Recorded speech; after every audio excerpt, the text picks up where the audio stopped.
I refer to the great cricketer here and I'll say, this will do a little bit early. Ben Stokes says to us, please don't make me play anymore. I've had enough.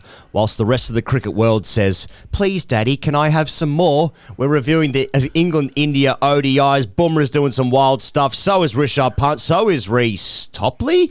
VIRAT Kohli, what's doing? West Indies, India to come. England, South Africa, ODI series to come. South Africa have pulled out of Australia. Good news for the ODIs generally this week. Australia, Zimbabwe, New Zealand white ball squads announced. Australian women are playing the Commonwealth Games.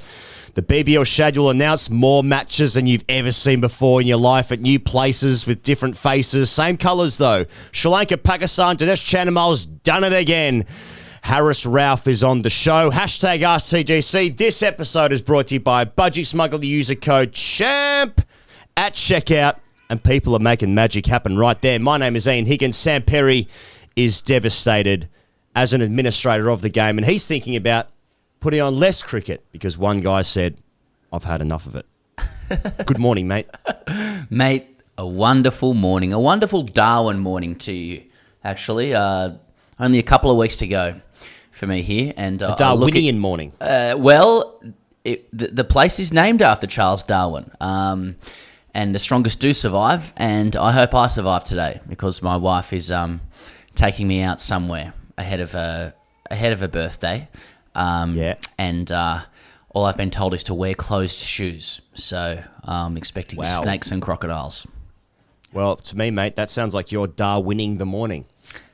Before we get into the rest of the show, Pez, of which there is many things to talk about, do you want to be the one to tell the people some stuff that's happening to us? What a privilege. Thanks. Well, huge news if you're listening from or watching from India.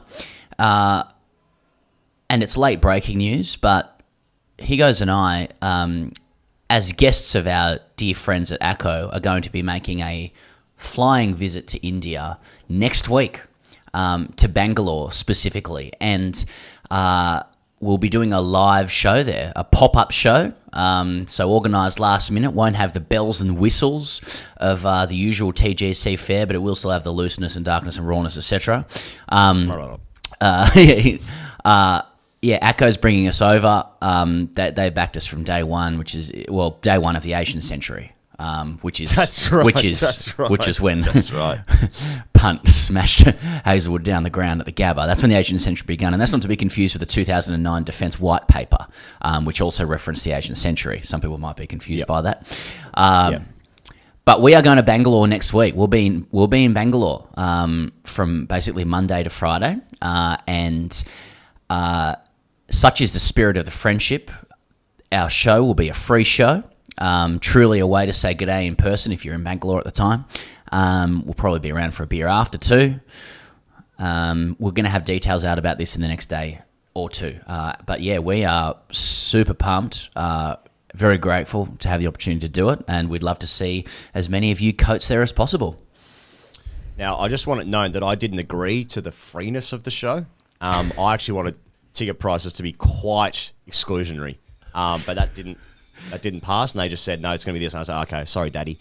Pez, support for this show comes from Patreon, patreon.com/great cricket, our loyal patrons there. Now, hashtag AskTGC Fridays, episode 100 this week is the releasing of the Hall of Fame episode. It's the Hall of Fame episode, the greatest ever questions. I think there's been 99... Hashtag AskTGC Fridays. There's been 201 episodes, of course, of this here show.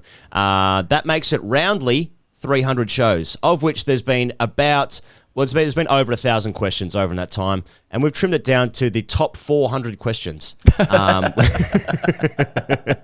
No, we're in the process of working out which ones should make that, but it's broadly between 10 and 15 of the greatest questions that we've ever received in this show, and fuck me, mate. Some of the imaginations of some people out there, pretty fucking good. Yeah, pretty good. Pretty fucked up, I would have thought as well. Pretty good. So if you want to get around that, it's patreon.com/great cricketer. You sign up, $5 or $10 US a month. Just pops into your podcast feed there. So yeah, the Hall of Fame hashtag AskTGCs will be released this coming Friday. All right.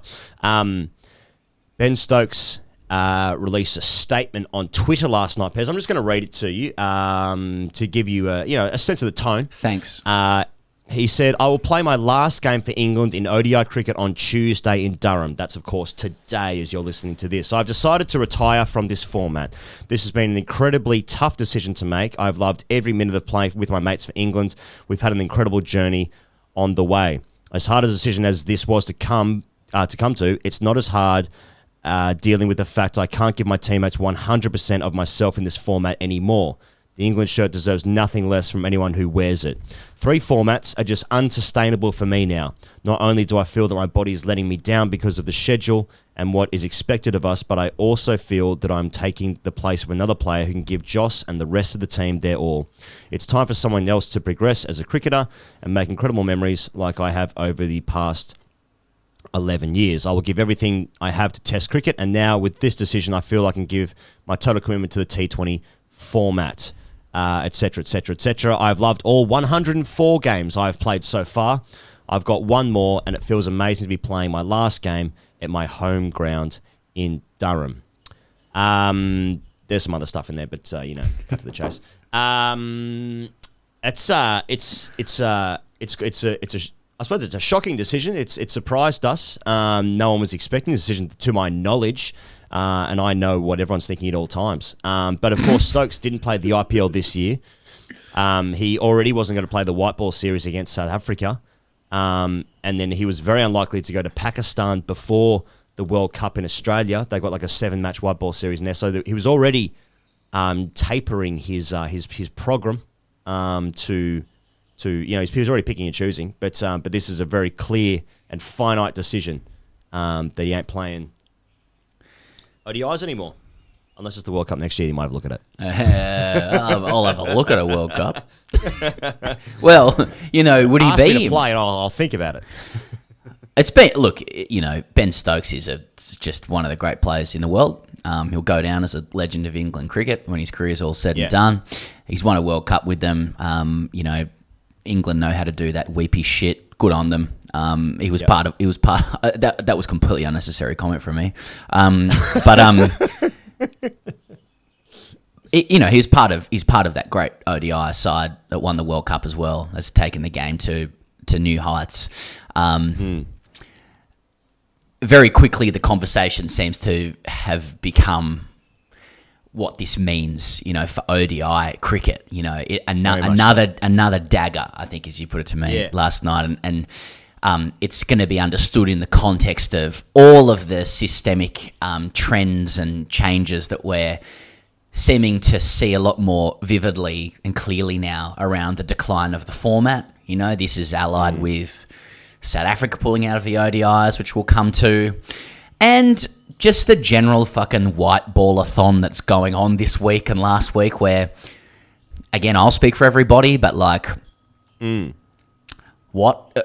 Who can remember anything? You would have a look at a World Cup because no ODIs in the middle matter anymore.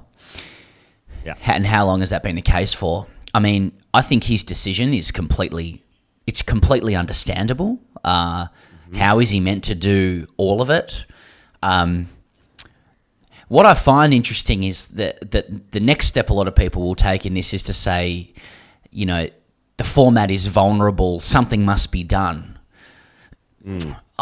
I'm kind of hesitant to just jump straight in and say, no, fuck it, ODIs are dead. It's T20s now. T20s rule the roost because for many of us, ODI, we grew up with ODI cricket, and it does mean something. Yeah. ODI cricket was probably what for kids T20 cricket is now. It was just colours, it was bright lights, it was day night shit, some fucking good moments, huge crowds, great atmosphere, and it was a real contrast to Test cricket. And so I'm reluctant to just say, well, no, that's done, and just dispense with it in the fucking tip. But if you are going to create a new format and people are voting with their feet, they tend to like it more. It's more marketable, etc. The only thing it doesn't have going for it is the TV show doesn't go for as long, so you can't run as many ads. Then you can only fit a finite amount of things into a finite amount of time. I don't know what is to become of ODI cricket if T20 cricket is literally appears to be doing the job that ODI cricket used to do, but more geared towards 2022 and our dumb little TikTok brains. I really admire that England have won the last 50 over World Cup, and now they're like, well, this format's dead. That's so true. Are you telling me that they didn't want to stop football in 1966? Or 69, I suppose, 1 year before the next World Cup? No. That's it. We won the last one. Stop it. Stop the sport. We've defeated it. Yeah. Mate, we have been saying for a long time that no ODI matters, but in my opinion, the 50 over World Cup is one of, maybe it's the best tournament in cricket. It's way better than the T20 World Cup for me. Agreed. But you have to put up with all the you can't just every 4 years have this format that no one's played before. But like all the stuff in the middle is just so meaningless. Like South Africa's even pulled out of the Australian tour in January to play their domestic T20 thing, risking their place in the World Cup. So it's like the importance of it is already dwindling. Except like if like ODIs did not exist anymore, that doesn't mean that more people and more money would go into the existing T20I formats. ODI cricket is still making money, still making bulk cash. And I'm guessing that an ODI World Cup is still worth a lot of money, especially when the next one's in India. I reckon there's a bit of bunts knocking about there. So therefore, that game will always exist. Just because Ben Stokes isn't playing anymore, someone else will play instead, and we'll watch it. And we'll watch it. And it'll mean nothing. We won't remember shit. And we'll all be a little more dead inside. But we'll watch it. It'll be on because it's on and it's international cricket and players will fail and succeed. And we'll be angry when VIRAT Kohli still hasn't scored 100. It will mean something in that context. But the game will continue. This game will continue because money is being made from these games. So it does, like, no one cares if the product, administrators don't care if the product is lesser. Because if it's on and people are there and people watch it and people pay subscriptions to television services, the game's going to be played. It's a good point. Like, I think what you made the point off air as well. Like, people are saying administrators need to take note. It's like, no, they're taking note. They're taking note. They're just like, yeah, we can still chuck it on, and okay. People are watching it in the physical sense, as you were pointing out. We're not really there. It's not seeping into our memories in any way. We're just vessels with eyeballs and brains taking in subliminal advertising messages. So all of it, we'll be sort of sitting there with KFC buckets on our heads watching this shit, and administrators are going, great, I don't know who's playing, I don't care, it's a World Cup, someone says some shit, and I get on with, paying my mortgage, if you're lucky enough to have one, and you've got to service that in the current financial situation, or, paying your rent, or going out, whatever you're doing, whatever you got to do. Putting petrol in the car. Yeah, if you can, and all that kind of stuff. So, yeah, you're right. It'll just, they're like, there is more formats than there is time. Like, there is. Yeah. And it seems to me that they're just happy to let teams just play some sort of, a few more second-rate players just to keep the TV show on, Just sell a few more ads, right? When the entire England team had got COVID last year, no, that was maybe 2 years ago. No, it might have been last year when they're playing against Pakistan, and they just played like their C team, and like Zach Crawley was playing. I think Livingston, that's when he first got a game and he did really well. They just played the game and it was really exciting because it was just new players and it was England C and they won games, but it was like no one cared that Ben Stokes wasn't playing then. There was different context, so I appreciate that. But I was looking at the crowds for the Oval and Manchester and Lords for this ODI series against India. Good numbers. Good numbers, people out and about. And it's been fucking hot in the UK, but it's been good weather before this week. People out, just enjoying it.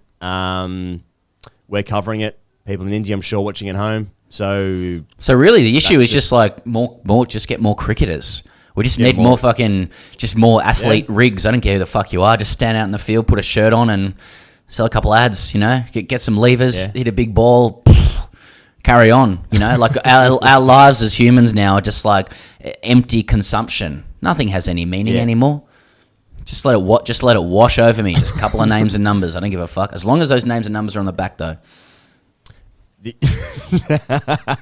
In all formats, so I know who's playing because there's so many cricketers now. That's I don't right. know who's playing. Now, I'm not going to buy the merchandise post 18 for reasons we discussed last week because that sets off all sorts of alarms that I've had trouble with before. That's right. It's actually an FBI sting. It's a honey trap. It's a honey trap. That's right. Okay, well, should we talk about now the England and India ODIs pairs? I just want to say at the very top here, now I know yesterday it was like 40 degrees in the UK, and I just want to say at the top, you're the fucking weirdest bloke in the world if you're saying that 40 degrees in the UK isn't that hot. Like you need to fucking win a game or some shit. Yeah. That is stifling. People will die in that heat, I'm sure they did. But don't be that guy. If you're going to be that guy saying, not that hot, it's fucking hot. And the 40 degrees in the UK is about 60 in Australia, so fuck off. So India won both series, the white ball series. They won both T20 and ODI series 2-1. I was watching this game, these games pairs, these three ODIs in the context of this ball by ball and in the context of the Australian cricket team and specifically the batsmen. And I was thinking, I think only Glenn Maxwell and maybe would get into either of these top sevens. Both of these top sevens for me, I don't think Australia's got another player that would actually make it into either of these white ball setups. I think they're so good. So I'm actually saying the quality of this is actually extraordinarily high. I think Australia's got, like Stark and Hayes would probably play in either one of these teams. I think they're better bowlers. But yeah, I thought that was interesting in terms of Australia's white ball program that, we've been saying this for a while, that Australia don't really have any world-class batters. Like Australia have good players. They're not bad players, but India and England, they're very good. They're very good. Anyway, England didn't start so well in the first game at the Oval. Rolled for 110. And India got those none down in 18.4 overs. Bumrah absolutely fucking ran through them. 6 for 19 off 7.2. That's the best figures ever versus England. Beating Pez, Ashish Neera's 6 for 23. Of course. Yeah, the famous 6 for 23 of Ashish Neera. People are still talking about that. Probably really. He's got 6 for 19. Meant to be a really funny guy. And just as a really, just as a stereotypical Aussie, I just view any cricketer through the prism of what I saw when that person came to our country, in discrete moments. And I just felt like Ashish Neera is just the name that's bowling when Ponting's hitting 200 all the time at home. So I don't rate it. You know what I was thinking when I said that name? Absolute pump. Yeah, but everybody looked pumped. They say that about cricket in the 90s, so many good players. It's like, well, why did Australia kill everyone all the time? Yeah. Well, except in certain parts, except in certain countries. But we didn't get TV. We didn't get that. Wasn't beamed into our screens. It was a bit sort of grainy footage, and I don't know, spin. decks aren't right. So Shikhar Dhawan and then Rohit Sharma dusted off those runs pretty quickly. In the second ODI, England got their sweet revenge, hitting 246, then rolled India for 146. Reece Topley, 6 for 24 pairs. Now, here's some stats for you. Yeah, go. Woof, stat dog. It was the first fifer by an English bowler at Lords for 25 years. Now, that is Equinox stuff for me, though. You mean, surely in short format. Short in white ball cricket. Sorry, in ODIs. Yeah, in ODIs. Grab another caveat. Yeah. Sorry, I actually ran out of caveats. So I had to go back to the shelf to make another caveat. So you're applying a lot of filters to that one. A bit of sepia, a bit of X Pro 2. First England bowler to get a fifer at Lords in 25 years in ODI cricket. Then, when he got his sixfer, he got the best bowling figures ever in ODIs for England. And that's a proper stat. And he beat Paul Collingwood's famous 6 for 31 versus Bangladesh. So that's a really, really weird stat. Though, 6 for 24, best bowling figures ever for England in ODIs. That's a good stat. But then when he beats Paul Collingwood, it's like, nah. I saw Mark Elam also has a 5 for. With respect to Kohli. 5 for 15. Yeah, well, another player though that again, I think he might have played a couple of games in Australia against Australia, and it was oh, good. He's county twos against punter again. Great player, wonderful career. Yeah. Really disrespectful thing to say. Reece Topley, he's now a premier kind of ODI bowler for England. It's a cult name, and also it's a cult rig and a cult lead. Oh. It is a rig. Yeah. For some reason that kind of concerns me. You don't want to be too cult in ODI cricket because it just kind of, things can get away from you a little bit. Like, yeah. What do you mean? I don't know what I mean by this, but when I see it, I'm like, is this going to be flash in the pan? You know, like it's too cold. The jersey looks good, and it's just. What do you mean? What do you mean it can get away from you a little? I don't know. It's a half-formed thought on air. But, okay. Sorry, but no, I don't know. I can't. I'm trying to think of like some equivalents when like a Colt player comes in white ball cricket. It's like it just can't last that long. You know what I mean? Like it's. Everything about it looks like it should be maybe like a Bollinger thing. It just looks like it should be a real force. But 6 for 24, can't argue with it. I just look at the England bowling though, and I think, Topley, Willie, Chris Jordan. Like it's not Jofra, Mark Wood, and Adil Rashid, is it? Which is not their fault. No. And then I noticed on Instagram this week there was footage that like classic fucking frog box, whatever the English equivalent is, footage of Mark Wood playing for his club Ashington CC this week. Oh, perfect, mate. Yep. Mate, destroying the stumps of blokes who, like, you can tell by their technique they can't really bat anyway. Mate, he bowls absolute lightning. Yeah. And it's the full, and the thing about Wood is, like, it's so slingy. He has an action where it's like it's not Brett Lee where you can still sort of see it with the way it's coming out, and I still wouldn't see it anyway. Don't get me wrong. Yeah. Full follow through.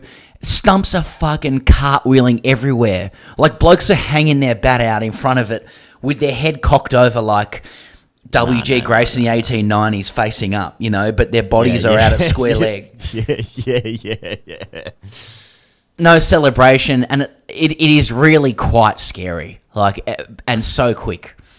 Anyway, well done, Reece Topley. Those kind of players go back to club cricket and they end up with like 6 for 17. Yeah, that's to me unimpressive. You should be getting 10. Just bowl at the stumps. Yeah. You're too quick. What about the other 4?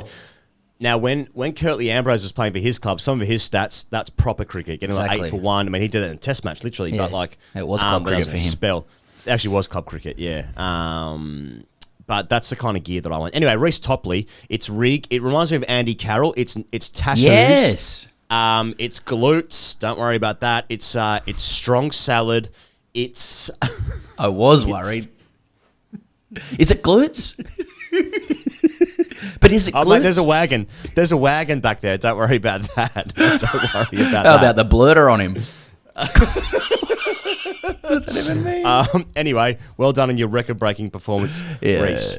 Of course, it didn't make any difference in the third ODI, where England were bowled out for 259 in 46 overs. India chased out 5 down. Rishabh Pant, you might have heard of him.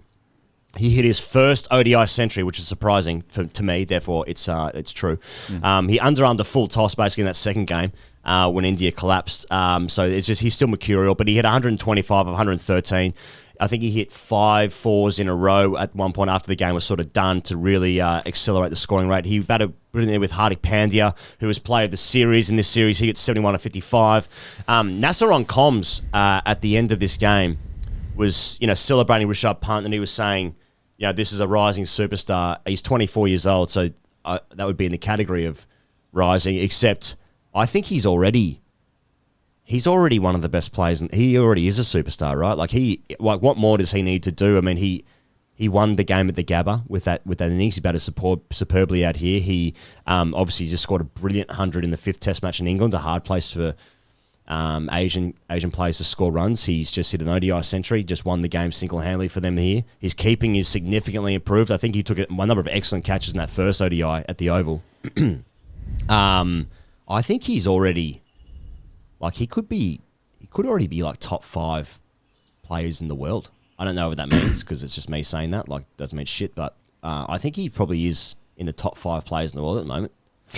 I think he's like a player's player too. Like he's one of those guys that when you listen to some of the best in the world talk about other cricketers, and you got to remember, because people have forgotten that.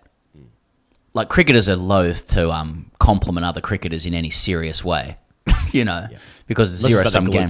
Yeah, that's right. You actually hope for their failure, and you're well aware of their weaknesses. And if you do compliment them in the press, it's usually kind of begrudgingly and because a media person's sort of trained you to do that. But Yeah, when it comes to punt, like there seems to be a lot of guys who are like their breath is taken away when they watch him. You know, they know that the skills are just a joke, and really for punt, it's like he's been such a frustrating player because you can see the skill there, and sometimes he just does some dumb shit, but. He's 24 and he has a hell of a record for a guy that does a lot of dumb shit. So it's really like, what about when he like gets rid of that dumb shit, which he's gradually and increasingly doing, as you'd expect of any 24-year-old in life. I mean, most of us don't get rid of our dumb shit, and some of us never do, actually, just in terms of the decisions we make in life and whatnot. But yeah, he's going along fine, and he's obviously on track to be the best player in the world, really. And there are days when he is. He'll just continually have more days like that. I see punt as like he's like the next generation to the current kind of big dogs in Indian cricket, and there's a whole bunch that are with Rishabh Pant as well, and they're probably going to be better. Oh yeah. Another one. I mean, while we're on it, like I wanted to mention Suryakumar Yadav, who in the third T20. I'm not sure if we got to cover that last week. I can't remember when it happened, but it was a dead rubber. And England actually won that game, but. He really stamped himself, mate, like not just with this innings where he hits 117 or 55, as being like very much in the question of like, is he India's best white ball batter? Seriously, like, and this innings, if you haven't seen the highlights, like seriously take a look. That was another one where players were like, I heard on, I think it was the Varney and Tuffers podcast. England players afterwards were like, he was playing shots that they hadn't seen before. For pro cricketers to say that. Fucking hell. Yeah. And a lot of them have been on the circuit. With these sort of whip crack wrists that he's got. There was just one shot, and like, I think everyone's kind of talking about it. He drove a ball backwards for six.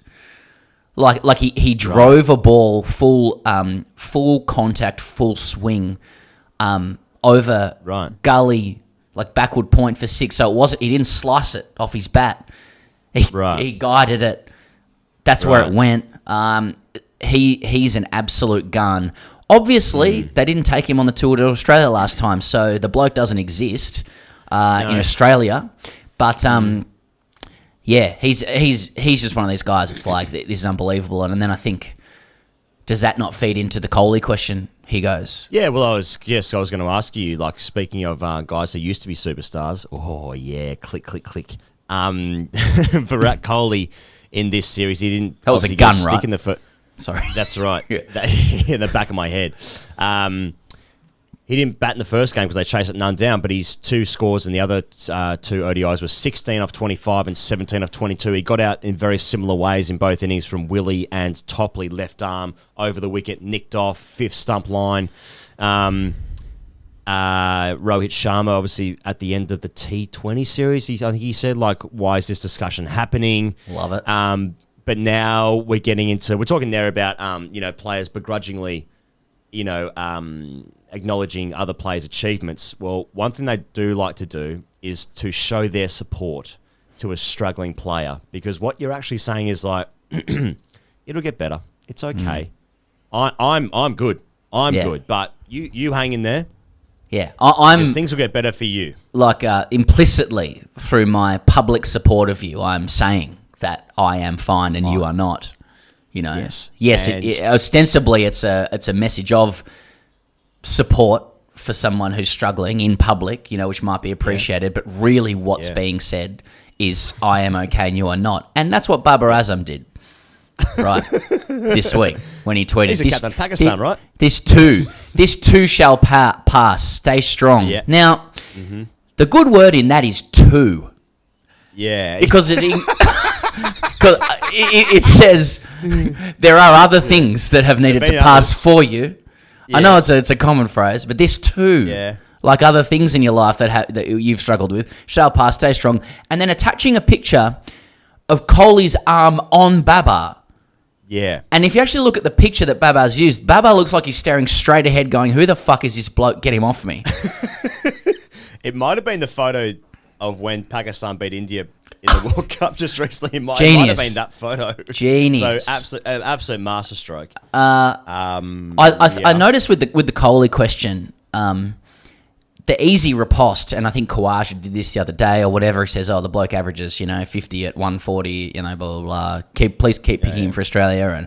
And you can just quote so many stats about the last 10 years because he's been the best stick in the last 10 years, and they'll still hold up. But like ultimately, it's it's like the Happy Gilmore scene with his grandmother and the repo men. It's just like you can't drop him. He's too old. Like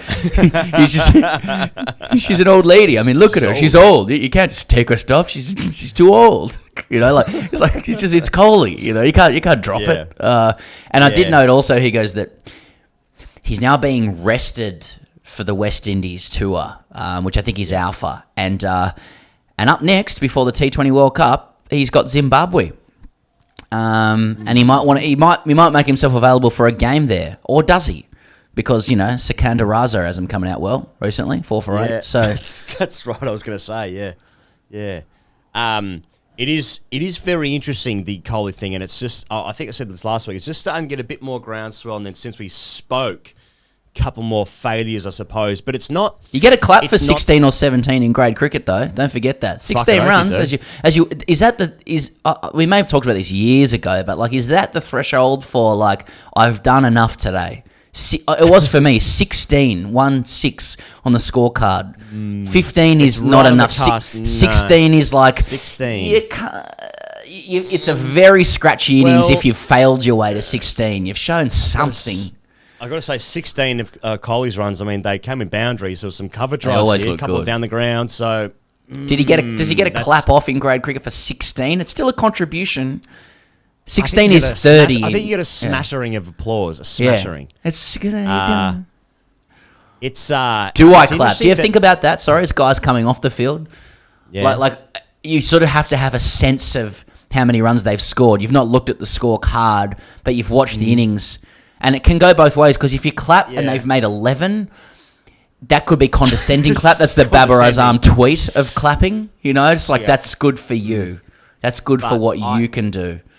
I mean, we saw Keaton Jennings this week for Lancashire hit 300, and he actually got a guard of honour from the dressing room, pats on the back. Now, if in grade cricket you score sort of in the 20s, you might expect that. Sort of blokes lining the fence and they just pat on the back, batter, mate, well done. Like, you might expect that. But 16...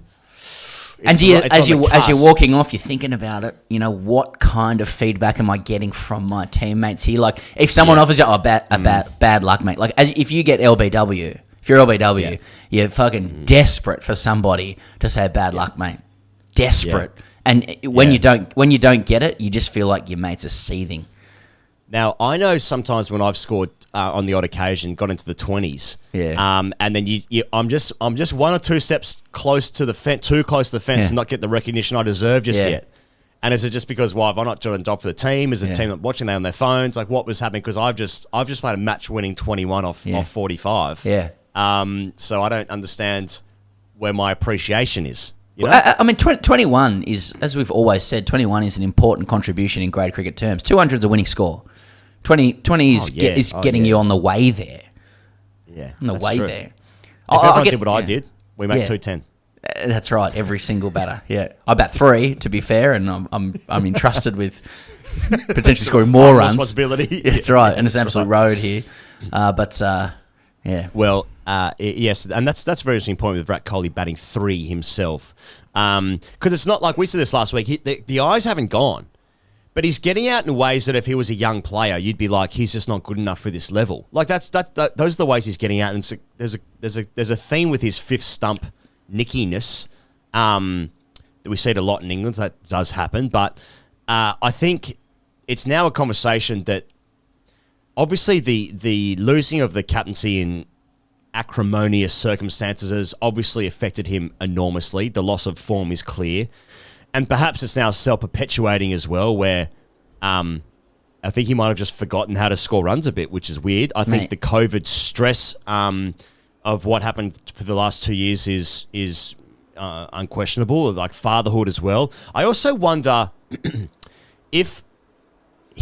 India winning that series in Australia after he left, after Adelaide 36, and then the team won under a different captain, a different team, and he wasn't there for that, and the enormity of that moment in Indian cricket, I wonder if that affected him as well. It might not have done, but I just wonder. But I also think that the form of Rahane and Pujara in tests has aided him somewhat, because the conversation has been like, well, they're the first to go. And so we haven't seen if the influx, the Shreyas Iyers, the Skies of this world, even Vihare when he's come in, they haven't had the opportunities to show how much better they might be, because the old guard is still... So we don't...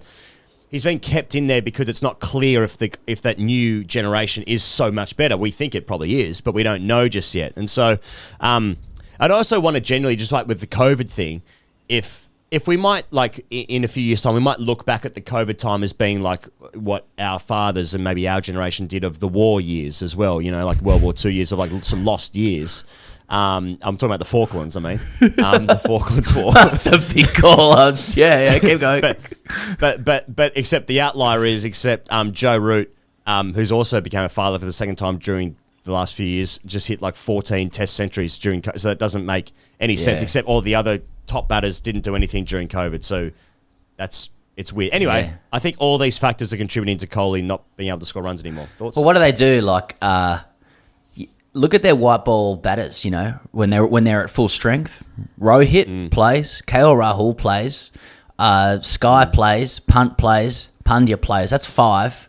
That's five guys that are definitely in. And then beneath that, you've got Shreyas, even finishing Dinesh Karthik, Gaikwad, Huda, Ishan Kishan, Sanju Samson. I mean, talking about those guys in relation to Kohli feels strange. I mean, but he's at the back of the pack now. And I think that, like, I think people are more dispensable in white ball cricket anyway, you know? I mean, Watto was saying this to us, friend of the show, Watto, like months and months ago, that Kohli needs a break. So he's having it now. So he's trying that thing. But he's running out of kind of actions he can take to try and rediscover form, right? Like, it's been, let's try and play my way through it. Let's bat in different positions. Let's bat in different modes, different conditions. And now I'm going to take a break and see how I'm literally going to take a break and come back against Zimbabwe. And I've got to say, like, he needs runs against Zimbabwe. You know, he needs runs in that game, in those games. Yeah. So, he's at the craps table and he needs snake eyes. This is last roll of the dice gear. Yeah, but I think that, like, cutting a bit of white ball stuff, if it's T20 cricket, because he's such a great ODI player as well, and you got more time in it.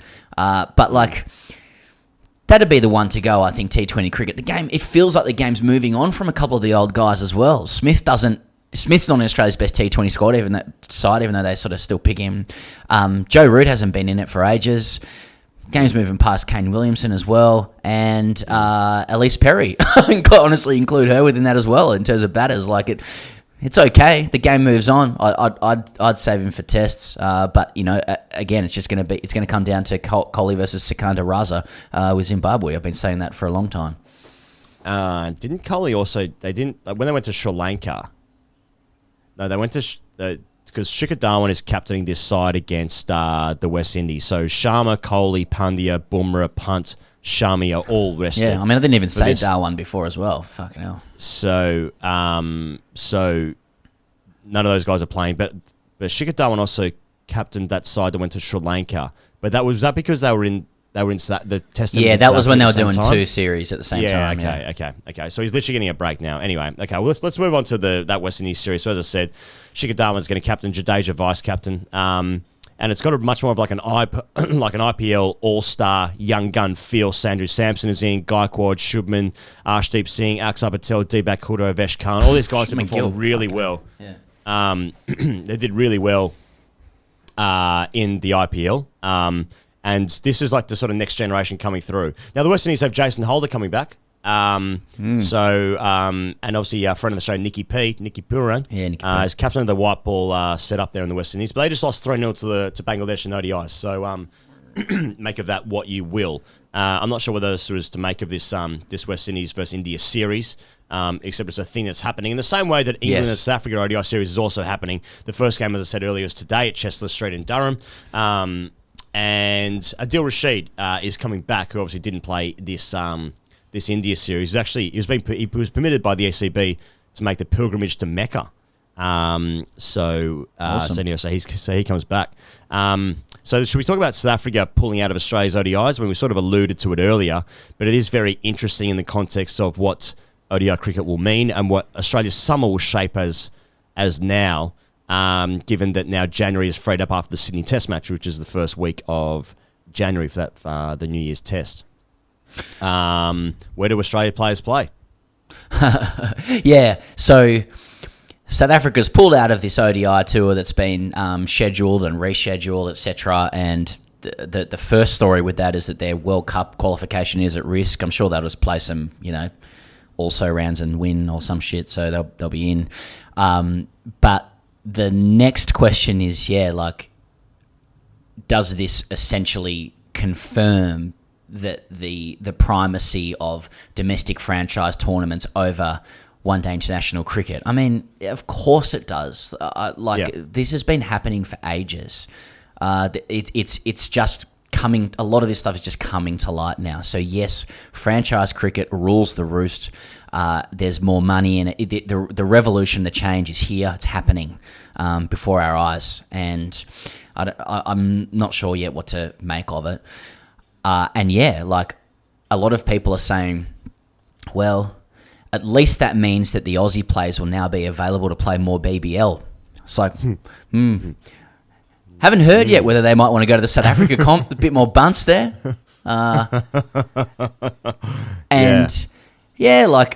Just before we get to that, I suppose people just with the demise of ODI cricket, people think that ODI cricket's been around since what? 1969? Did Bill Laurie even play in the first one? 1970s or something like that. So we're looking at about 50 years of it. 50 years of it as the sort of the offset of Test cricket. And maybe it's on the way out. And I don't think... do T20s think that they'll be spared this eventual boredom and dispensability as well? Or is it's kind of like, it's like the 7-minute abs in Something About Mary, when Stiller's character picks up the hitchhiker, this is going to blow it out of the water. 7-minute abs. 7-Eleven, 7 doors. Seven's the key. Abs. Yeah. Yeah. Step into my office because you're fucking fired.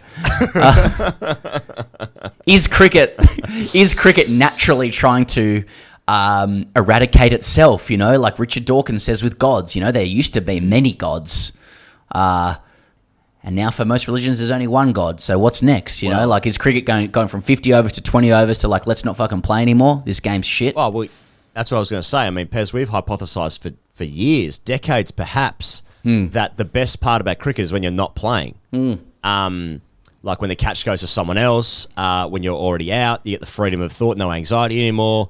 When someone else scores the runs, all these things. Like the best part of cricket is when you're not playing. Famously, one of the best parts of cricket. Now, cricket's trying to do to itself where no game's being played ever, and everyone's happy. And there's just a ranking system. There'll be a table. Someone will lift the trophy. No game's being played because it's going to be too hot because of global warming. Simulate it. Yeah. Esports. That's where it's going. Cricket's going to esports. But that's, as I was saying earlier, I just think that these games will be played and they'll just be on TV, and because there's money in it, so they'll play. Why would the ICC? I guess what they do is they just make more T20 tournaments, and they make less. They'll fill up the calendar. It's going to be club v country. It'll be like franchise cricket will be the majority of cricket, and there'll be some internationals played around it because most money is in franchise cricket. Mate, on the BBL thing, BBL announced its schedule. And it's couple of games. It didn't give people what they've been asking for, which is a bit less cricket and some better players. There's 54 days of the BBL this year, which I think is roughly the same as what it was last year. And if you take a week later and finishes a week later, so it's December 13 to February 4. If you take the IPL out of it, which we understand has kind of monopolistic desires because of its money, and that's probably understandable as well, which is a 65-day tournament last year and will expand. If you take the IPL out of it and compare the BBL to all the other comps, the Caribbean Premier League goes for 21 days this year. The South Africa comp that's mooted goes for 25 days. The PSL goes for 30 days. The 100 goes for 30 days. The Bangladeshi Premier League goes for 28 days. The UAE one, did I say that? Goes for 31 days. The BBL goes for 54 days. Fuck, a bit going on with the BBL. Still a lot. But apparently Channel 7, showing my age there, 7 says that they're very excited. Or Cricket Australia said that Channel 7 said, hearsay, they were very excited. Mate, I think all the broadcasters are excited about it. Doesn't matter what channel it's going to be on. I think they're all excited for it. Again, a bit of blobby stuff. Yeah, I think so. So there's going to be matches this year, Pez, at Albury, Cairns, and North Sydney Oval. Bear Park, neck of the woods. They're scrapping the X Factor and the Bash Boost. And big news for technology in Australia, they're thinking about having DRS for the first time. Okay. So apparently they couldn't do it last year because borders were closed. I don't understand what that is. There's like a declaration of like fruit and veg. Have you got DRS in the trunk there? Yeah, No. That's bacteria. So the draft, which is to be held in mid-August, it's going to include Rashid Khan. There's a load of West Indians actually in the draft. Kyron Pollard, Dwayne Bravo, Evan Lewis, Sheldon Cottrell. Obviously, Faf has said he's going to be in it. And then, not as exciting, Colin Munro, New Zealand's finest, and Case Ahmed, who's obviously played Big Bash before, but that's going to be mid-August. But what's interesting about this is that the Warner leadership ban has reared its head, perhaps for the first time, definitely not the last time. We spoke about this maybe a month or two ago that we thought something was going to happen with that, where it felt like some things were shifting there with that Warner ban. He is 34, I think, or 34, 35. Definitely towards the end of his career, but given his first came up under the guise of under the cloud of Aaron Finch's form, and if he wasn't being selected, who would captain Australia's whiteboard program? Given Cummins is not an automatic selection, so. Yeah, it's sort of reared its head for the first time. This might be the last. I think this is going to be a conversation for most of the summer, mate. This has been bubbling away for ages in the background, and I think representations have been made officially to have this ban lifted, and I don't think it's necessarily with a view to David Warner potentially captaining in Australia. The play is to get Warner to play in the BBL, which the BBL desperately needs. He would be probably the biggest draw card available, I think, if he could. And look, we've only ever spoken to David Warner like once or twice in completely official interview capacities, right? So I can't speak for him, but I think it's pretty well established that CA would need to do a lot more to convince him to play in the BBL. And I don't think he's holding a gun to their head with that or anything like that. I actually think I personally believe he's deeply entitled to feel aggrieved about how he was treated with sandpaper and the burden he carries and the villainy that he carries almost by himself for something that many people were in on. And that he to this point hasn't said anything about. In that context, I thought it was interesting this week that that Cummins supported the lifting of Warner's leadership ban. I also thought it was interesting that when Hockley was asked, they were revealing some new Alan Border Oval thing or some shit. He said, one thing I will say is... So apparently it's not on the table for Cricket Australia, but he said, one thing I will say is Davy's leadership around the group, and I've had the privilege of being in Pakistan and Sri Lanka, is just outstanding. He's a massive asset to the game. We are really keen to support him on his broader leadership journey, and the contribution he has made over the last couple of tours has been outstanding. Now, Hockley, they're strong comments. Hockley is either softening the ground to lift that leadership ban by saying that he has been excellent of late. He's grown, and I think Cummins' comments were vaguely the same. People are allowed to grow and change. He's either softening the ground for it, or he's talking absolute smack. Because you can't say that and be authentic and simultaneously uphold a leadership ban on a bloke to say you are not welcome to lead any team. even years after this mistake was made, that many people also made, it wasn't in a vacuum, that mistake. So I think it would be a really just thing to do to lift that leadership ban. Talk to people about this off air as well. And many people are really uncomfortable with the idea of David Warner captaining Australia. That's a completely different conversation. There's a difference between him being entitled to lead and him being chosen to lead the country. They're very, very different things in terms of his in terms of fairness. I don't think this ban should be on him anymore. And on top of that, if they do lift it, it may pave the way for him to play in the BBL. It may not as well. He may say, fuck you, which I think would be fair enough too, to be honest. It is obviously it's a hot summer in the UK at the moment. We mentioned earlier this before, and Australian women are about to embark on a Commonwealth Games journey, of which if they do not smash every single team, I'm going to be fucking... Oh, don't come home. Don't come home. Don't bother coming home. Effigies, don't come home. They're in a tri-series at the moment with Ireland and Pakistan. The first game, there was no result, although they had Pakistan 56 for 6. In the second game, Ireland made 99 for 8. Alana King, Australia's premier leg spinner. Sorry, Zamps. There's a few of them. Had 3 for 9. Australia chased that one down. Mooney and Lanning got the runs. Fuck, that's safe.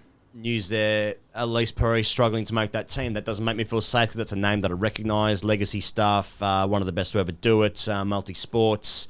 It's a World Cup year for football as well. As some ties with that with Elise Perry. But yeah, this is all in preparation for the Commonwealth Games, which is nice to see cricket at the Commonwealth Games in preparation for the LA Olympics, which cricket is mooted to be there. Yeah, I agree. It's gold or nothing for the team. That's what the nation expects, rightly so. Commonwealth Games generally should be an absolute fucking shower of gold for us. Yes, golden showers. I've known psychologists to prescribe watching the COMM Games if you're feeling down because it's just a fucking gold rush just for the nation. And cricket, it's one of Steve Waugh's teams, if not the greatest failure that they won. They obviously went on an enormous circuit in 98 in Kuala Lumpur wearing some weird shit, and Brad Young was playing, and they this was Steve Waugh, so this was like peak Australiana Howard fucking Waugh Gallipoli gear fucking Aussie flag shit. How this wasn't his number one goal and they've only emerged with bronze, that gets looked over. That gets looked over a lot. I'm still fucking filthy about it, to be honest. Well, South Africa won it, so there's a filthy. few clouds around, if maybe Hansi had a couple of leather jackets involved in that. Or maybe he decided not to fucking get involved. And again, that's why South Africa were the best team of that era. Because they spent the whole time fucking making a bit of bunts. That's one of the most heinous allegations I've made on this show. Well, that he wasn't. That was one game he didn't get involved in. That's why they won. Match fix. Well, it was the Olympics. He had some respect. Well, COMM Games. COMM Games, yeah. Respect for the Commonwealth, respect for the Queen. Well, Elise Perry, she lost her spot to Talia McGrath last summer, so it's not a new thing. She's on the outer, and she's also not bowling fit, so she can't rock and roll. She can't bat at a quick enough clip of late, so she has to change that. And and look at the fucking teammate Moons. Midge, Lanning, Haynes, Gardner, McGrath. Where do you get in there? It's pretty good. This is a bigger scandal than Kohli. Sri Lanka and Pakistan are actually involved in a fucking cracking test match at the moment. Sri Lanka batted first, got 222. Dinesh Chandimal hit 76 more runs after he did pretty okay against Australia. Shaheen Shah Afredi took 458. Pakistan in return were 4 runs in deficit, 218. Babar Azam, 119 runs out of 218. Hey, a guy called Jai Surya did okay against Australia as well. Took 5 for 82. Sri Lanka, right in this moment, they are 329 for 9. They lead by 333 runs. That's the end of day 3. Dinesh Chandimal again, 86 not out. He's batting with Jai Surya. Can he get another ton? Obviously, Australia's just lit a fire, and these guys are just some of the best cricketers you've ever seen. Nawaz took 5 for 88 into second innings here for Pakistan, so they lead by 333. Pakistan will be chasing, 330, 350, day 4 and 5 there in Gaul, if they do indeed have the gall to chase those runs. That's what's happening there. It's a terribly short report, but we're running out of time here, Pez, so we've got to thank... we spoke to Harris Rauf, and we should say at the very top here, we were very privileged to speak to Harris Rauf, one of the... Now, have we spoken to a Pakistani player before on this podcast? I don't know if we have, actually. We spoke to Waqar Yunus, so we spoke to of course we former have. Pakistani player. But no current, I don't think. No. First current... That's our first Pakistan player, and it was awesome to have a chance to chat with him. He's going to be massive in the World Cup out here. He knows the wickets. There's less than 100 days until that shit starts. People are going to notice on this interview that his English isn't sensational, but he speaks twice the languages at least than most of us do. And so we were super appreciative that he gave the thumbs up to speak with us, especially as he's a guy that has played grade cricket in Sydney and in Hobart, and I think he was giving some love to us in that respect. But yeah, you will notice we're working hard, and he was working, I think, even harder than us to keep the chat going. But we implore people to stick with it for no reason other than he's also got an unbelievable baritone voice as well. So I think that deserves to be appreciated. But, imagine doing an interview.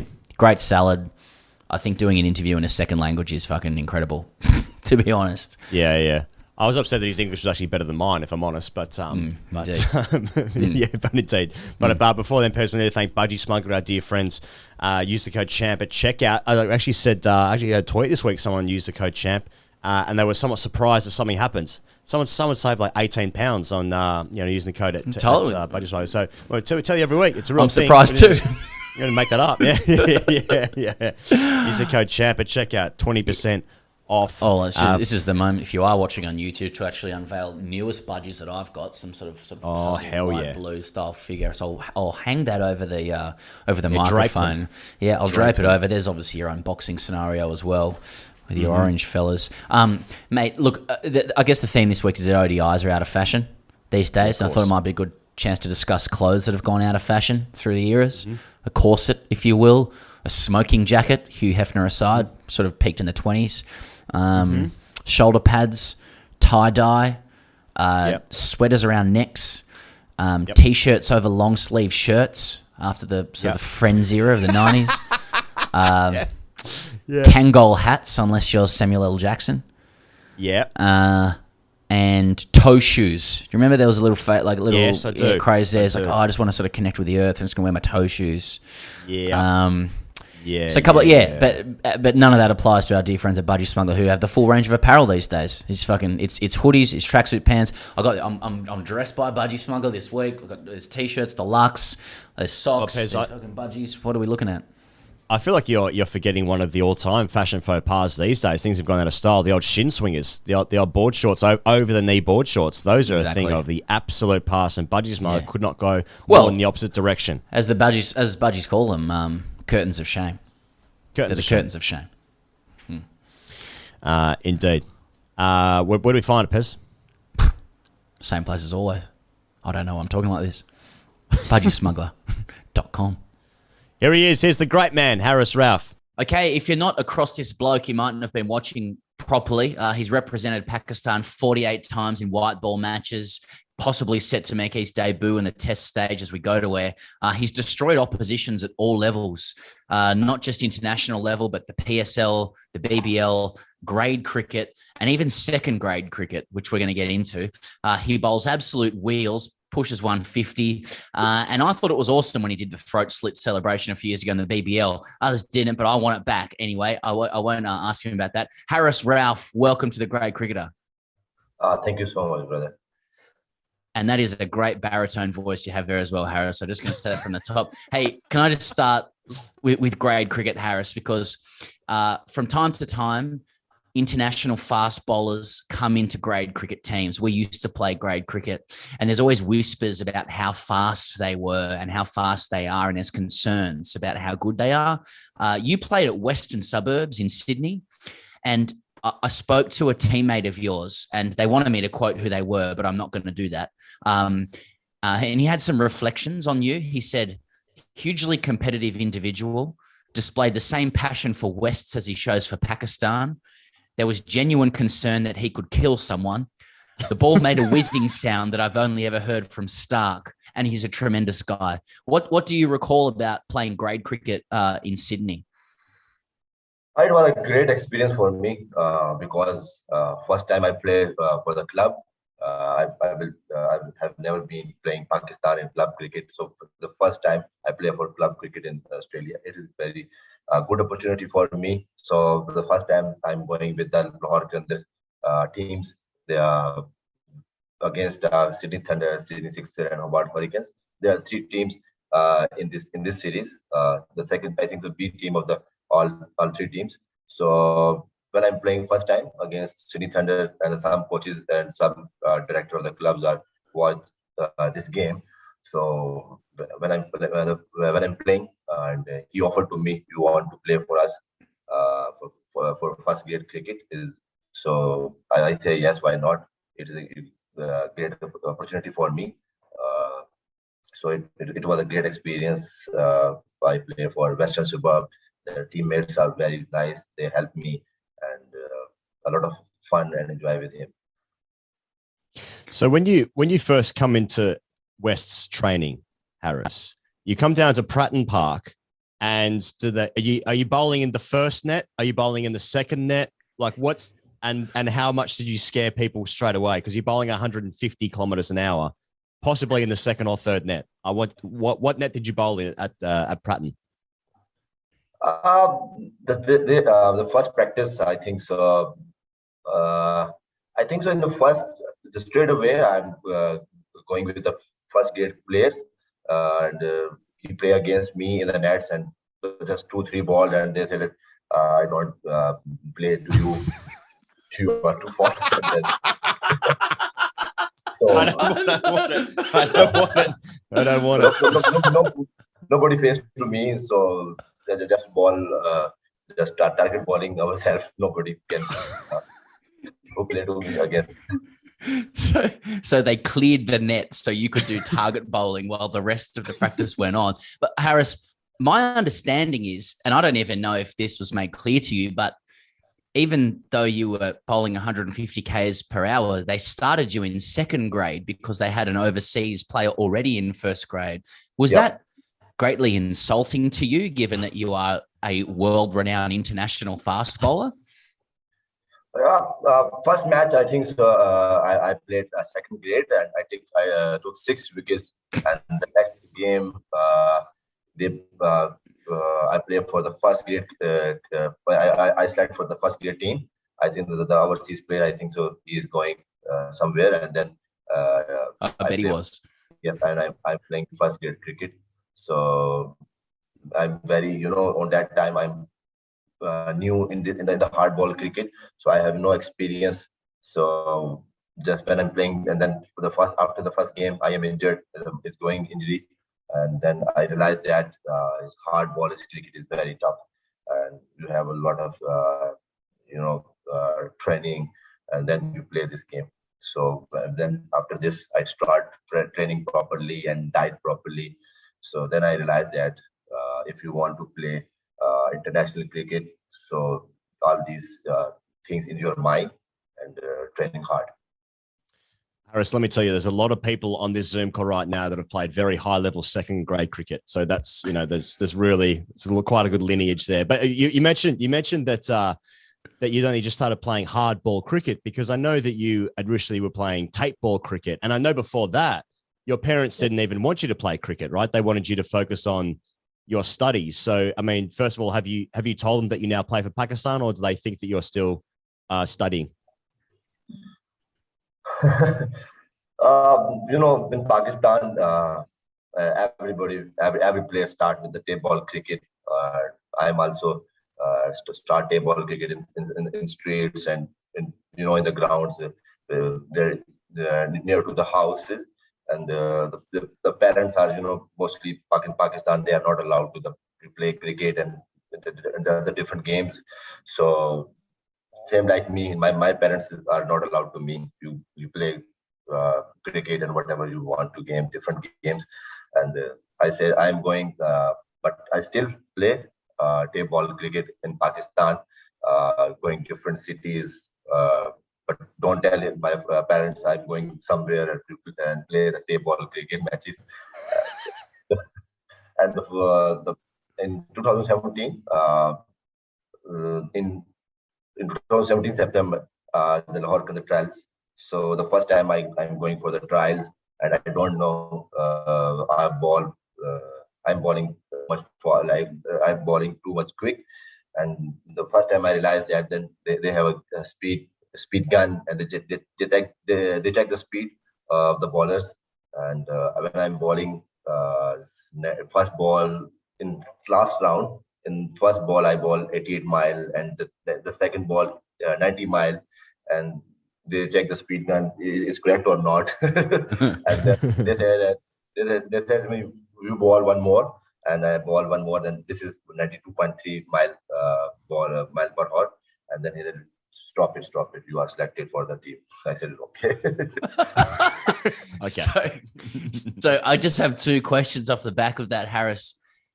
Can you explain your road to international cricket? Like, how did you get to those trials, and what did those trials look like? And then secondly, if your first ball was 88 and the second one was 92.3, did you really bend your back on that second one as well, just to make sure it wasn't the machine wasn't broken? On that time, they are selected like they want the 83 mile, 84 mile pace bowlers. So then they selected, but I am the quick one of the in all over Pakistan. And so at 88 mile, I know that if I bowl quick, then they selected me. So I try to do my best and push hard.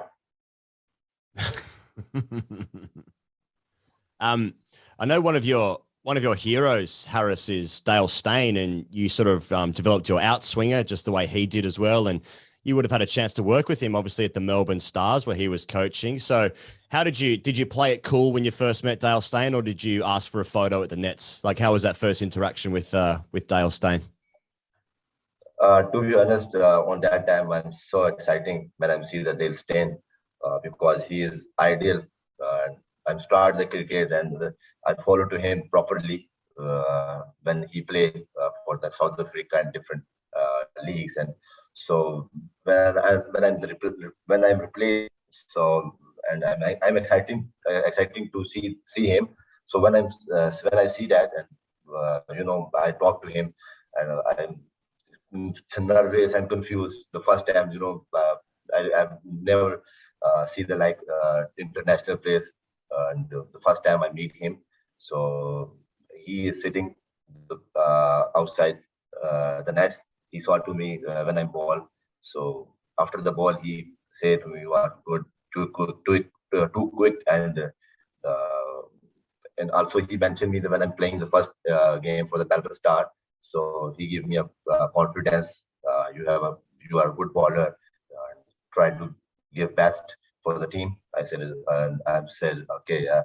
So it's very, the international players give your remarks like these type of.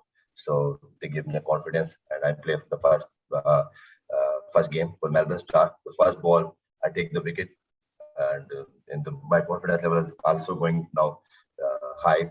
And the next game, and I play against Hobart Hurricanes in Moy, and I take 5 wickets. And they are the third game. I think so. I play for the first game in MCG. He told about me the MCG. He said to me the MCG is one of the best ground in the world, and also my favorite. Dale Steyn said to me. So when you play in MCG, so try to the best and give 100%. And I take he also tweet for me, you are machine, like that type of the tweet. And I'm after see the match I'm hat-trick I'm hat-trick in this game, the first game in MCG. So it was a great experience with Railstein. Yeah. My dad tried to pump me up once before as well, before playing, and I just didn't succeed, and he's my hero. I was going to ask Harris, and what was it like to meet Marcus Stoinis in the change room as well? The first time I go for the training with teammates, I'm sitting outside the dressing room when David Hassi is coming, and he see to me, and then come, Harris there, and they talk with me, and go. I'm going with him in the dressing room. They meet me, the teammates, Maxwell, like Stonis and Zampa. So it's good, when I see this player and training with him. So they give me a confidence, and they every time talked with me, and you play there like in different conditions, and tell him about me, about the matches, and so it was a great experience.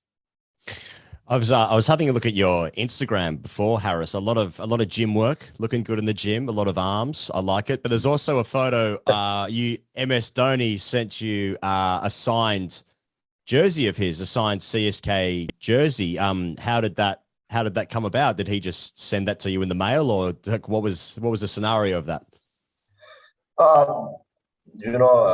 In this World Cup, after the game against India, I meet with Dhoni, and I request to him, I want to your shirt, but not in Indian team. I want to your Chennai Super King shirt. So he said to me, don't worry, I will give you whatever where you are. So I'm on that time in Australia. I think so.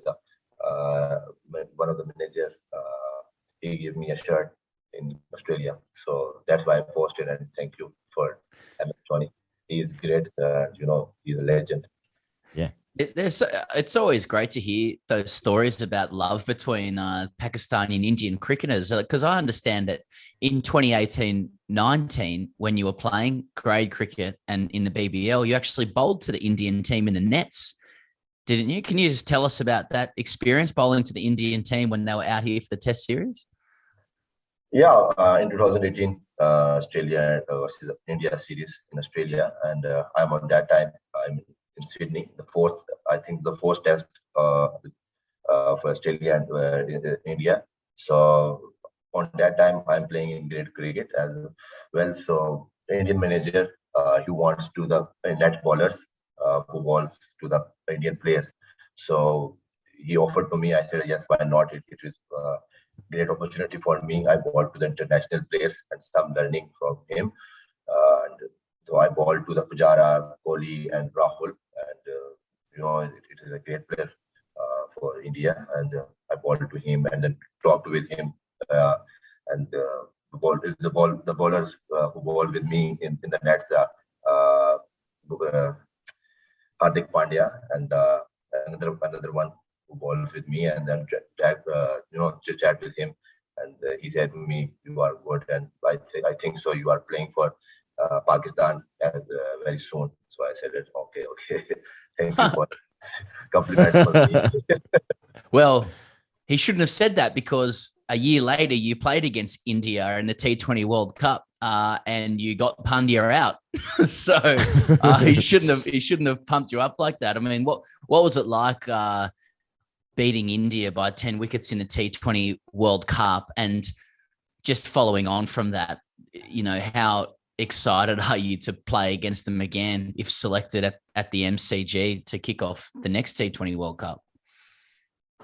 India versus Pakistan match is always high pressure games, and expecting of the people, whatever Pakistani peoples and Indian people's expectations of the peoples are very high to the teams. So it is big match, whatever where you play. But MCG is a huge ground, and huge crowds are coming to the sport for the teams. And when I'm playing in MCG as well. It is my second home ground, and so I know that the conditions and pitch about the pitch. So we are trying to the best against him to win this again, win this match again in World Cup against India. You're also working with Australia's very own Sean Tate, who's the current Pakistan fast bowling coach. I mean, how's it been working with the big Sloan? Oh, he is superstar of Australia and all very quick. And I'm also talked with him and learned to how can you ball like fast. And he tell me about our experience, how can he play international games. So he is good and very cooperative with us guys and support to the team, the other team members like Shaheen, Naseem, Hassan. So we are enjoying with him. He is superstar. Yeah. I'm just thinking about, I'm sure you get so many questions about Pakistan fast bowlers, Harris. But I'm just, if you were in the nets and you had to bat and you've got Wazim, Waqar, Wahab, Shaheen, Muhammad Amir, Imran, who's the last person you want to face in that situation in the nets? What do you think? I think so. I can't play.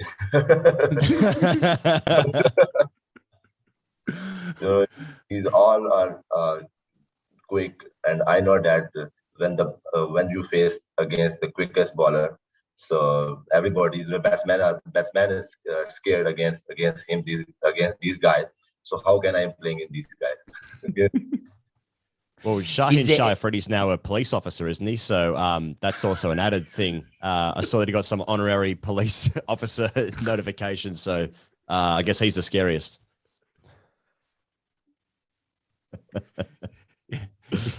Yeah, if you say so. Yeah. Harris, just as we go to air, I think people will probably be hearing this after the game started, but it's a few days out from the test match against Sri Lanka. How close do you think you are to the team to make your test debut for Pakistan? And would it matter anyway, given that 95% of the overs will be delivered by spinners? You know that the last year, the last match in Gale, Gare, the most chances spinning tracks. So let's see the condition. The management, they know very well. So which teams they decide to play against first game of Sri Lanka. But I will try my best for the team. So whenever he give me a chance, I will try my best. I saw earlier this summer, Harris, you were playing for Yorkshire. So is that all in preparation for playing more red ball cricket? Because I know you were close and then you got COVID before the Australian series. And a second part of that question, obviously, it's been a very difficult sort of 12 months in the history of Yorkshire Cricket Club. I mean, how was your experience playing at Yorkshire? County cricket is hard to play because it's back-to-back matches, and it is a great experience for me. I'm going for the first time playing 4-day cricket because I'm not playing too much 4-day cricket as well in Pakistan. So it is a great opportunity for me to play red ball crickets, and I'm also in the test squads in Pakistan team. So that's why I'm going to play more red ball matches and take experience. How can I ball in red balls? And so it is a great experience for me. And I played different matches in different grounds, against different teams. So our teammates are very, I play with him, Roots as well, David Milan, Harry Brooks. So all team members are very cooperative and a lot of fun with him, and Root is enjoy with me as well. He played with me and all team members. Anything else, you guys? No. Harris, Rauf, thanks so much for joining us, mate. And I should say from the top, it's a huge effort from you to sit on a call with two Aussies who are talking absolute rubbish for most of the time and to answer our questions.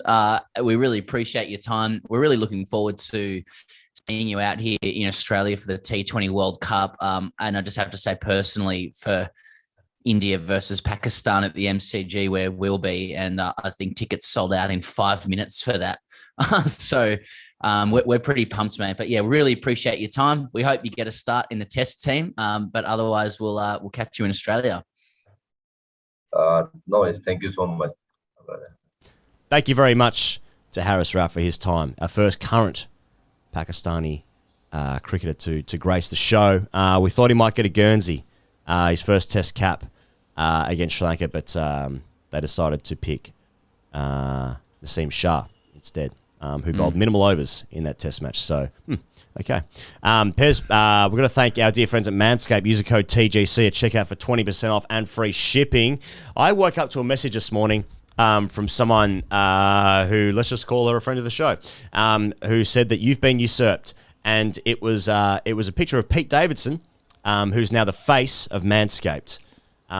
Pete Davidson, famous for that BDE, as described by Kim Kardashian, his partner. Okay. He's got a litany of celebrity girlfriends, ex-lovers, partners, former, current. It's funny you say that. I got a message from a bloke. I'd call him a friend of the show too, but I think you're implying some kind of sexual relationship with your friend, whereas this guy's... I know you didn't. It was that's literally what imply means. But this guy's a friend of the show. This is no sexual relationship, to my knowledge. I'll be the judge of that. And he also let me know that Pete Davidson was the face of Manscaped. And then he went on to say, if they can get someone as famous as him, you should be making more money out of Manscaped. I was like, well, firstly, you're not aware of the commercial relationship, you know. Yeah. Look, you're probably right. Pez just bought a Bentley. What are you talking about? On credit. Over 4 different credit cards. So, yeah, I mean, once again, one of my favourite things is just people assuming your lack of commercial nous. I hate it because they're usually correct about that. But a bird in the hand, he goes, and I mean as in the saying, not a woman. Yeah. Okay. Right. Okay. But you may have that too if you're that way inclined if you use Manscaped. And I did scape this week. To be honest, won't go into the gory detail of it, other than just say, once again, satisfied customer. There it is, in the shower, all done. I scaped this morning as well. So we must have done it at the same time. That's nice. Do you scape nice connection. We might have done it at the same time. You know, sometimes you can feel that. You're like, oh, someone else is scaping here too, around their genitals. It could be Hugo's. Yeah. It's weird when you say that out loud to yourself in the shower, just sort of echoing throughout the rest of the house. I think people know our support of Manscaped and their support of us over the years, and now they're developing into this enormous company and taking over the world. So much so that maybe I'll be the next face of Manscaped. Can you be the face of Manscaped, or are you the penis of Manscaped? Well, look, I haven't seen them branch into advertising where penises and the curated hair around it is like the strategy or the initiative, but maybe it is. Maybe the next thing for them is just to show cocks with shaved pubes. I think it's pretty crass, actually. As I say that, I feel like throwing up. And you've got a lovely face, so I think they'll just go with your face. I think if we write to them and say, can Ian Higgins be the face of Manscaped or a face, they'll probably say, yeah, okay. They'll probably say, yeah, okay. On the fucking absolute pittance you guys are on, you can do what you want. How did you get this email? You're getting absolutely rinsed in this deal, TGC. So you do whatever you want. Yeah, do whatever you want. We're not going to pay you. In fact, he can pay us if anything. Give us some of that money back. All right, hashtag AskTGC very quickly, Pez. We've gone over time today. Very much. Last thing, very much looking forward to releasing the Hall of Fame episode on Patreon this week. Patreon.com/GreyCricketer. Looking forward to dropping that on Friday, and also heading over to India next week. Seeing you wonderful people in Bangalore. If you've made it this far to the show, all right. Hashtag AskTGC. QAnon, please, boys. Something's been nagging at my subconscious for quite some time now, and I would like your advice retrospectively, searching for closure. A few years back, I was opening the stick in ones, out of my depth, when we come up against a team in which I had a few mates, acquaintances. This team had an opening bowler of note, a former Oz A squad member coming from Sydney Test cricket the year before, having been kicked out under questionable character pretenses, who bowled some serious wheels and had a reputation of having a bit going on upstairs. Anyway, these mates, inverted commas, in the opposition came up with a stitch-up to inform this screw loose that the chubby opening stick has been calling you the Bipolar Express. Fuck. Having been informed of this moments before I walked out to bat, I wasn't unsure how it would be taken. As I was shakily taking guard on the wide lines, I got confirmation by the bloke at second slip.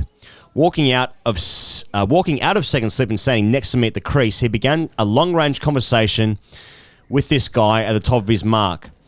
Mate, do you want another slip in for this bloke? Nah, mate, he cried. I'm not trying to get him out. I'm trying to fucking kill him. Fuck. I still haven't seen the cunt, and the smell of leather was not a comforting one. Surviving the first over and getting off strike in the second, quickest single 110-kilogram bloke has ever taken, I sat on my bat to watch my partner face the music. Sweet chin music.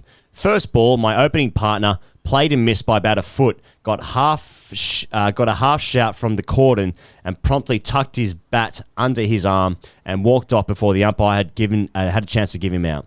I somehow lasted 6 overs of pain before seemingly the Bipolar Express decided to stop toying with me, put one on my stumps and knocked middle and leg out of the ground. My only respite being it didn't hit me on the pads.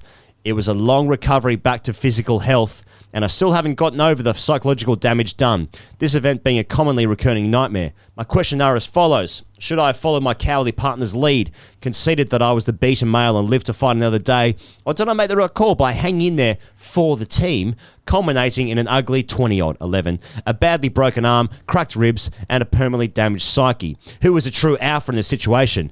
In preparedness for a similar situation in the future, should I buy a lighter stick? Or just retire and go to the beach instead? Yours in broken fucking arms, Anon. P.S. Have you ever considered the paradoxical scenario your viewers find themselves in? Sending questions and situations asking for two idiots on the internet to pass judgment on whether they are alpha or beta, being an inherently beta thing to do. Food for thought. Oh, yeah, I think that's self-explanatory, the last bit. Yeah.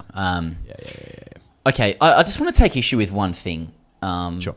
I have some experience with that, with what he's talking about, but his opening partner playing first grade, opening the batting in first grade, and deliberately tucking his bat under his arm and walking off, having not hit it.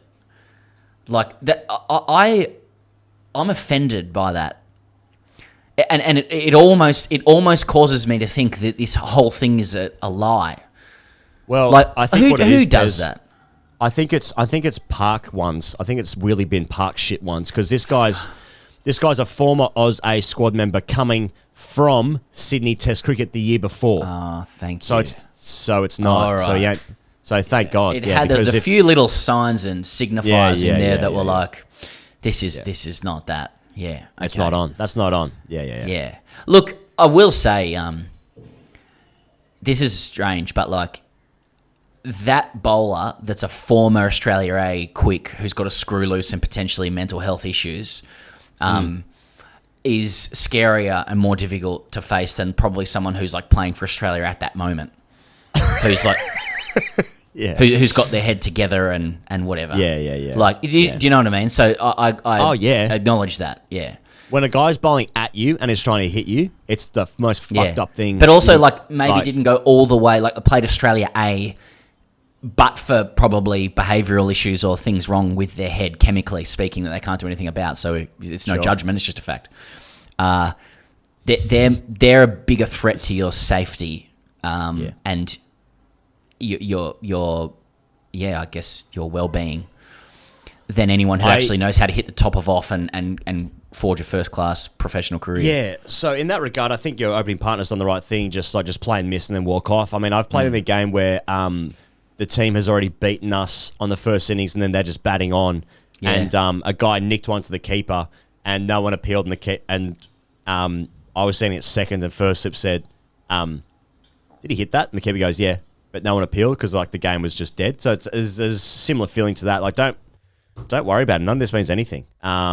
Preserve your sanity. You don't have any business engaging in a psychopathic Australia A former squad member.